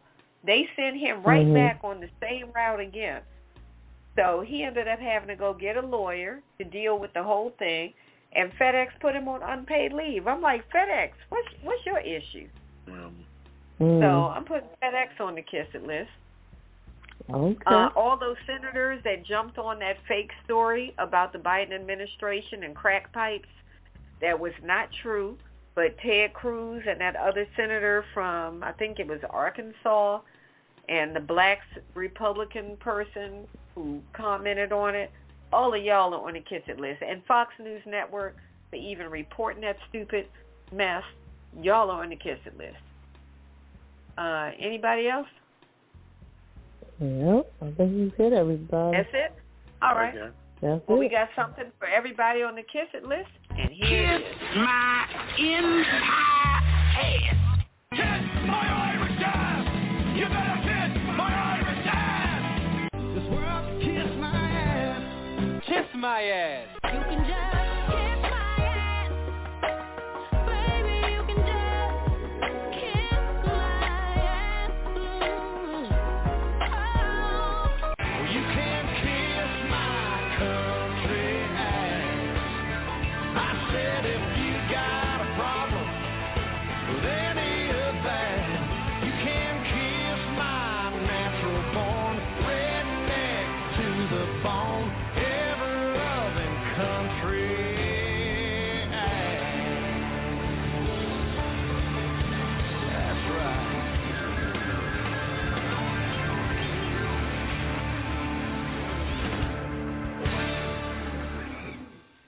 Welcome back to John Party, one who's Poppa DD. I'm here with Ketel Hello. and Redwine. Bonsoir, darling. And we're down to the last word. What's your last word, Right, Poppa my DD? last word is be safe out there. Take care of yourself. We'll see you next week. Stay woke. All right. What's your last word, Ketel? Let's stop these bomb threats and let's stop all this killing. Let's start loving one another. And go to the PTA meetings, like our caller said earlier. PTA meetings and community service. That's what we need more of. That might bring about some love. That's my last word. Okay. And my last word is, if you see something that you know it looks crazy and sounds crazy and sounds like it's too true, it probably is. Fact check it before you disseminate that information and share it around. Second opinion. Don't spread lies. That's my last word. All right, we're going to get on out of here. We thank everybody for hanging out with us tonight, and we're going to do it again next Friday night. Say good night, Poppa DD. Oh, and Good night. Oh, go ahead, Ketel. Happy Valentine's Day to everybody as well. Happy Valentine's Day. All right, we're out. Initiating shutdown sequence. Is it all over, Rock? I guess so. I bid you farewell, arrivederci, sayonara, and all that sort of jazz. Well, when you gotta go, you gotta go. Well, good night. Yabiko. Sana. I regret to announce this is the end. I'm going now. Good night, and good luck. Was it as good for you as it was for me? Now give me a kiss and say good night. Good night. Good night. Thank you. Goodbye now. Goodbye. Goodbye. Thank you. Goodbye. Thank you for attending our show, and good night. Pajama Party, growing sexy, Pajama Party, Pajama Party Crew, keep it real for you. No clothes allowed. Pajama Party, growing sexy, Pajama Party Crew, keep it real for you. No clothes allowed. Pajama Party, growing sexy, Pajama Party Crew, keep it real for you. No clothes allowed. Pajama Party, growing sexy, Pajama Party.